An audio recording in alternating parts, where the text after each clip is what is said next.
Dublanche de nous rejoindre pour ce petit débat. Merci surtout à la Banque de France, aux équipes de Jean-Pascal Prevet, François Savary et l'ensemble de celles et ceux qui nous ont permis de réussir. Le gouverneur de la Banque de France, Éric de Courrèges, qui est là aussi pour nous permettre de ne pas faire en sorte que cette université qui nous tenait tant à cœur dans un contexte extrêmement difficile passe à la trappe. Il y a des choses, c'est vrai, très importantes en ce moment. Ça a été rappelé à la fois par François Villerat-de-Carolo et Valérie Pécresse, la capacité de nos entreprises à rebondir. Et moi, je me réjouis d'ores et déjà de la solidarité et du soutien des équipes régionales de la Banque de France pour faire en sorte d'accompagner les entrepreneurs dans ce dialogue. Nous avons vraiment besoin en ce moment de dialogue. Le dialogue banque-PME, on l'a déjà lancé dès 2008 et depuis avec les médiateurs, je pense notamment à Jeanne-Marie Pro et aussi aujourd'hui à Frédéric Winowski qui fait un travail exceptionnel.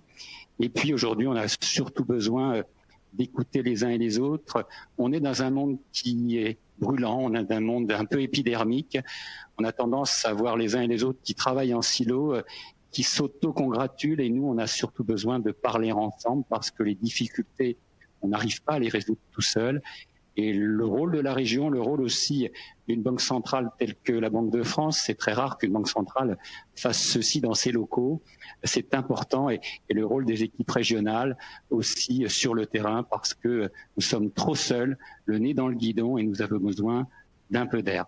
Alors, Alexandra Dublanche, on était ensemble avec les équipes de la Banque de France dès le 12 mars dans l'hôtel de la région pour travailler ensemble et puis pour se poser des questions, comment on va faire dans ce confinement qui arrive. Aujourd'hui, on est confinement version 2, saison 2.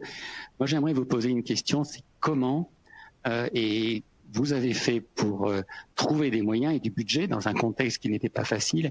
Et si vous aviez 3-4 mesures emblématiques que vous souhaitez mettre en valeur aujourd'hui pour dire à nos entrepreneurs, vous n'êtes pas seuls et on a mis les moyens pour vous aider. Merci déjà beaucoup Bernard pour l'organisation de cet événement. Merci beaucoup Monsieur le Directeur Régional de nous accueillir. Effectivement, j'ai un peu l'impression d'un retour vers le futur et d'un retour en mars. Comme la Présidente l'a dit à l'instant, la situation de l'Île-de-France est particulièrement préoccupante puisqu'on a été une des régions les plus touchées par notre tissu économique. Quand on est première région aéronautique de France, forcément, on est particulièrement impacté par l'arrêt du trafic aérien. Quand on est première région touristique mondiale, de même, on a 14 millions de touristes en moins. Les cafés-restaurants, il y a un tiers à peu près qui risque la faillite puisque cet été, en plus, tout le monde a fui Paris, littéralement. Donc, et on comprend qu'il y a eu un envie d'aller prendre l'air. Mais donc, on est une région particulièrement touchée. On est à peu près à plus 14% en termes de chômage versus plus 9,5 au niveau national. Alors, qu'est-ce qu'on a fait? Nous, déjà, on a eu la capacité de réagir par rapport à d'autres régions un peu plus en difficulté parce qu'on avait eu une gestion financière rigoureuse auparavant.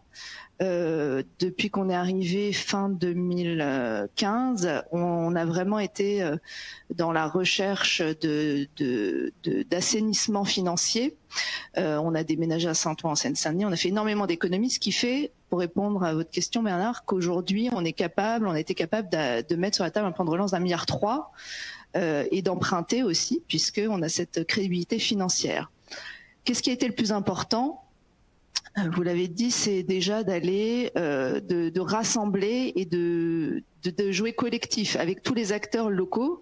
Nous, on est persuadés qu'il fallait que les mesures soient les plus proches des besoins des entreprises de chaque territoire. Moi, je suis à la fois en charge du développement économique et de la ruralité. Quand on faisait les réunions départementales de crise, on n'avait pas évidemment les mêmes problèmes en Seine-et-Marne ou à la Défense, voilà, on ne parlait pas des mêmes problématiques. Donc ça a été extrêmement important et je pense qu'on a été collectivement très efficace pour faire remonter les difficultés propres à chaque territoire. On l'a fait aussi, on l'a même décliné jusqu'au bassin d'emploi. C'est un dispositif qu'on a avec l'État et donc pour pouvoir apporter des solutions les plus précises possibles. Je pense la réactivité aussi. On a vu pendant cette crise qu'à la fois la réactivité, parfois le manque d'agilité d'une grosse machine machine étatique pouvait être un véritable problème. Et c'est vrai que je pense que c'est là la force d'une région. Ça a été, par exemple, je vous donne un exemple très concret récemment, quand on décide, nous, d'adapter le fonds résilience dont la présidente vient de parler pour les restaurateurs à leur demande d'aller jusqu'à 50 salariés, le lendemain, c'est voté. Tandis que là, je crois qu'on attend toujours le décret pour le fonds de solidarité. Donc c'est vrai qu'on a cette agilité qui nous a permis d'être très réactifs et je pense que c'était vraiment essentiel. L'anticipation aussi. Là, on se retrouve dans une deuxième vague. Nous, tout l'été, on a préparé la rentrée, par exemple, des lycéens. Donc, on a équipé tous nos lycéens à la rentrée, tous nos secondes, en équipement informatique. Alors, je sors un peu des aides aux entreprises, mais pour vous montrer qu'il faut toujours être dans le coup d'après. Sur les tests, il faut être dans le coup d'après. On attendait le go des tests antigéniques pour pouvoir aller dans toutes les gares dès la semaine prochaine d'Île-de-France, faire des tests antigéniques pour les personnes avec des symptômes. Donc voilà, toujours avoir cette anticipation. Et après, identifier les trous dans la raquette des dispositifs étatiques pour ne pas faire doublon. On est toujours dans la recherche d'efficacité. Ça sert à rien qu'on déploie tous des dispositifs. Déjà, je pense que les chefs d'entreprise qui nous écoutent sont parfois un peu perdus dans le magma des choses qui sont annoncées tous les jours, dans les évolutions des dispositifs qui sont nécessaires, parce que parfois, justement, on identifie des manques et donc il faut faire évoluer les dispositifs. Mais il fallait ne pas doublonner et donc à chaque fois, on a identifié. Donc, vous n'avez pas de PGE, vous avez le prêt-rebond. Vous n'avez pas le prêt-rebond, vous avez le fonds résilience. Donc, allez à chaque fois là où il n'y avait pas de solution et au plus local possible. Je vous donne un exemple sur deux dispositifs que vient de citer Valérie Pécresse. Donc, nous, on a mis en place le prêt-rebond avec la BPI et le fonds résilience avec toutes les intercommunalités, tous les territoires d'Île-de-France. C'est vrai que, voilà, avec la BPI, on a 50% de bénéficiaires qui sont parisiens et avec le fonds résilience, on arrive à aller beaucoup plus dans tous les territoires. Donc ça aussi, c'est une priorité pour nous, toucher tout le tissu économique et tous les territoires.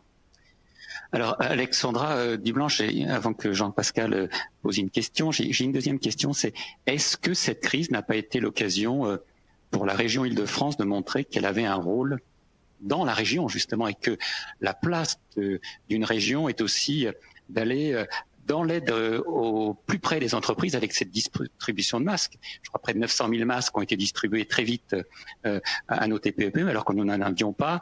Et puis, ce que j'appellerais un tâtonnement responsable dans l'évolution des dispositifs qui permettaient fonds résilience 1, enfin fonds de solidarité 1, 2, troisième étage, etc., pour faire en sorte qu'on colle au plus près des attentes des TPE et éviter la fameuse expression des trous dans la raquette. Est-ce que cette crise n'a pas montré le primat de la région dans un contexte territorial et l'importance du territorial?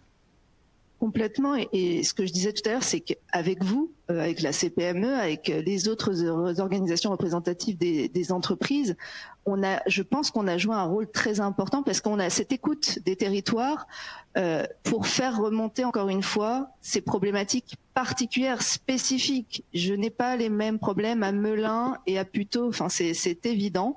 Et donc pouvoir identifier rapidement des évolutions indispensables dans les différents dispositifs. Donc oui, ça a été sur le fonds de solidarité, on l'a fait ensemble parce que vite on s'est rendu compte qu'on avait les mêmes remontées. Là, on le voit très bien sur les commerces.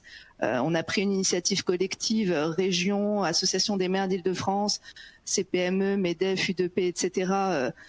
Hier, pour appeler le gouvernement à autoriser, par exemple, les préfets sur dérogation à pouvoir ouvrir les commerces de proximité non essentiels.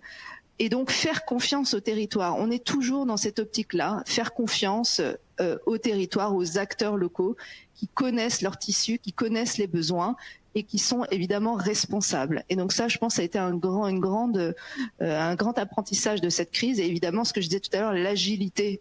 Enfin, l'agilité, oui, effectivement, sur les masques, nous, on était en capacité d'acheter, de distribuer rapidement 30 millions de masques quand il n'y en avait nulle part. Maintenant, on mène la bataille des tests. Effectivement, cette agilité, je pense qu'on l'a au niveau régional et au niveau local. Oui, Alexandra, effectivement, vous avez insisté sur l'aspect que de nombreux acteurs ont travaillé en réseau, ont travaillé ensemble. On aura une table ronde tout à l'heure qui va traiter de ces sujets-là. L'Île-de-France est très marquée par le secteur du commerce et également par les services. Donc, c'était plutôt ce qui lui faisait faire la course en tête. Aujourd'hui, comme vous l'avez dit, comme la présidente de région l'a dit, elle est encore plus fortement touchée que d'autres. En quoi tout ce qui est mis en place au profit des entreprises demain pourrait faire une Île-de-France encore plus forte, sortir plus fort derrière cette pandémie? Alors c'est vrai qu'il y a eu beaucoup d'aides par exemple pour le commerce, mais il y a eu beaucoup d'aides aussi par exemple sur l'industrie, et donc en aidant aussi à penser à l'industrie du futur. Quand la présidente parle du dispositif Relance Industrie, c'est aider les entreprises effectivement à relocaliser, parce qu'on a vu cette problématique arriver, mais c'est aussi se projeter dans le futur de l'industrie, par exemple, comment on arrive à relocaliser des industries qui vont produire des batteries électriques pour les véhicules électriques.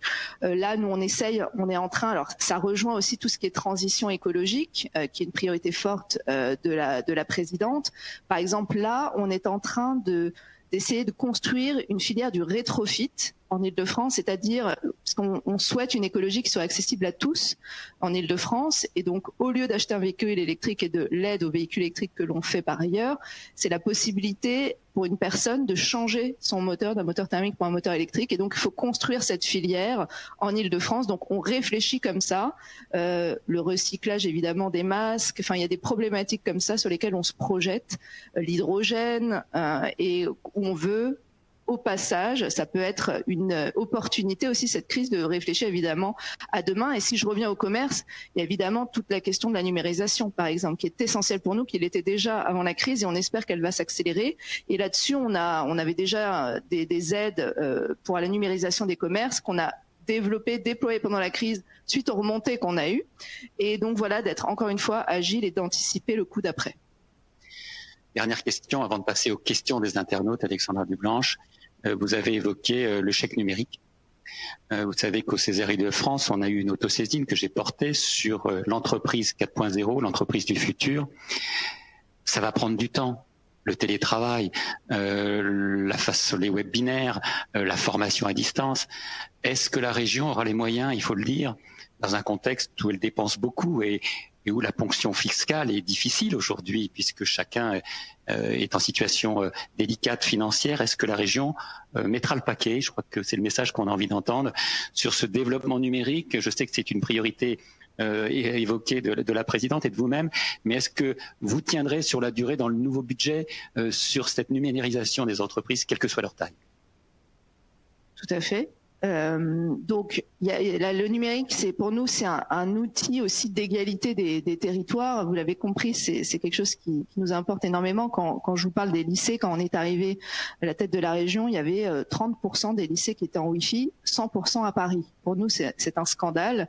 Et donc là, peu à peu, on va atteindre les 100% dans tous les territoires d'Île-de-France. Quand on équipe avec d'ailleurs des ordinateurs français, nos lycéens, pareil, on veut pousser cette numérisation, et on le fait aussi dans le milieu économique, que ce soit les commerçants qu'on encourage. D'ailleurs, on a développé l'aide également pour les communes qui peuvent peut-être impulser aussi une dynamique, parce qu'on sait que les commerçants n'ont pas toujours le temps, l'envie, etc. de se lancer dans la numérisation. Et après, il y a tout ce qui est industrie. Donc c'était des mouvements qu'on avait déjà entamés auparavant, et pour la modernisation aussi du processus de production, tout ce qui est numérisation avec des missions de conseil, donc tous ces budgets sont sacralisés. Après il y a des choses qui ne coûtent pas d'argent, j'ai envie de dire. Vous avez parlé du télétravail, donc il y a tout le déploiement du très haut débit qui sont des investissements massifs de la région, mais il y a aussi des expérimentations. La présidente dit toujours que l'Île-de-France c'est une terre d'expérimentation où on peut innover, et par exemple quand on fait des expérimentations avec la défense, justement, alors avant tout cela, pour le lissage des heures de pointe ou la mise en place du télétravail, et qu'on finance au passage des lieux de télétravail, ça encourage aussi toute cette numérisation. Donc c'est ce qu'on s'attache à faire. Alors, on va prendre les questions de François Savary et d'Anthony Métayer. Oui, déjà, les participants reviennent sans arrêt sur les aides régionales, mais que peut la région pour nous? Que peut la région pour nous? Ça, c'est une question récurrente, hein, même si vous avez déjà entré dans les détails. Il y a également des interrogations sur les jeunes entreprises qui ont été créées, vraiment très très jeunes, et que peut faire la région? Est-ce que la région peut venir en aide? Et enfin, il y a 2-3 questions également qui portent sur vraiment le détail. À l'évidence, certains participants aimeraient mieux maîtriser les concepts de fonds rebond et de fonds résilience. Déjà. Alors, petit retour sur les aides. Premièrement, la région, c'était la première contributrice au fonds de solidarité que je pense tout le monde connaît maintenant. les fameux 1500 €. Donc nous, on a mis 156 millions d'euros sur la table pour ce fonds de solidarité. On a fait évoluer d'ailleurs tous les critères pour les 0 salariés sur le volet 2, etc. Donc voilà, ça, on a été aussi en soutien de l'État là-dessus. Ensuite, comme je le disais tout à l'heure, on a essayé d'identifier ce qui manquait avec des partenaires ici présents et pour monter des dispositifs de toutes parts. Donc le prêt rebond, on l'a fait avec la BPI. Le prêt rebond, c'est un prêt à taux zéro avec un différé de remboursement de 2 ans, remboursable sur 7 ans. Donc je vous invite à aller sur le site de la région où il y a toutes les informations, vous pouvez y postuler. C'est vraiment pour combler les manques de trésorerie. Et ensuite, le fonds résilience, là, l'objectif, c'était d'aller vers les tout petits, les moins de 10 salariés. On l'a fait évoluer depuis, par exemple, pour les restaurateurs, l'hôtellerie, l'événementiel, qui étaient particulièrement en difficulté. Résilience, c'est un peu le même dispositif, sauf que là, c'est une avance remboursable, c'est-à-dire qu'elle est considérée comme des quasi-fonds propres, avec, pareil, un différé de remboursement de 2 ans et remboursable sur 6 ans. Et là, on a mis un fonds de 100 millions d'euros, où tous les territoires d'Île-de-France, ça c'était aussi une première, on a réussi à agréger tout le monde, la métropole du Grand Paris, la mairie de Paris et tous les territoires de la Seine-et-Marne à l'Essonne, en passant par le Val d'Oise, pour abonder ce fonds qui atteint 100 millions d'euros. On en est à peu près à la moitié d'attribués. Et donc, voilà, j'invite tous ceux qui peuvent en avoir besoin à s'adresser à nous.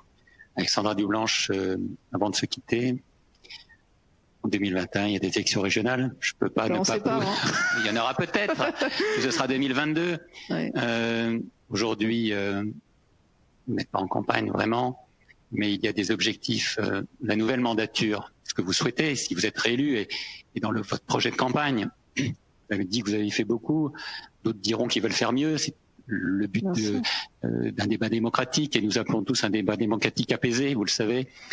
Si il y avait demain, c'est-à-dire au mois de mars-avril, ces élections, quelles sont les 2-3 lignes sur lesquelles vous vous batteriez pour faire en sorte que ce que vous avez fait soit encore mieux?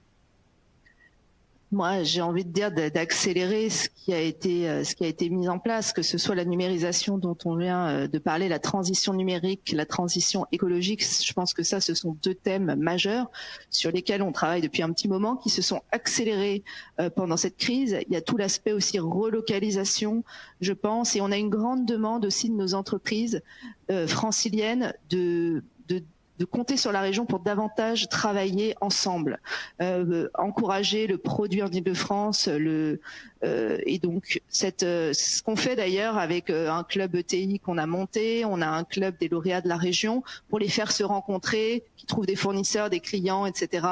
Faire davantage travailler cet écosystème ensemble, parce que la région, ce n'est pas que apporter des aides financières, c'est aussi agréger les bonnes énergies, renforcer un écosystème, et donc là, on va en avoir besoin plus que jamais. Merci Alexandra Dublanche. Merci pour votre disponibilité. Je sais que vous restez avec nous encore un petit peu. Et puis, on va accueillir le premier débat, ce grand débat avec Frédéric Dabi et Jean-Marc Vittori. Et on espère qu'il y aura du débat d'idées comme on a eu aujourd'hui, là, à l'instant, du débat sur le financement et sur la région qui doit être la région capitale, c'est-à-dire qui doit briller un peu plus que les autres. On est bien d'accord.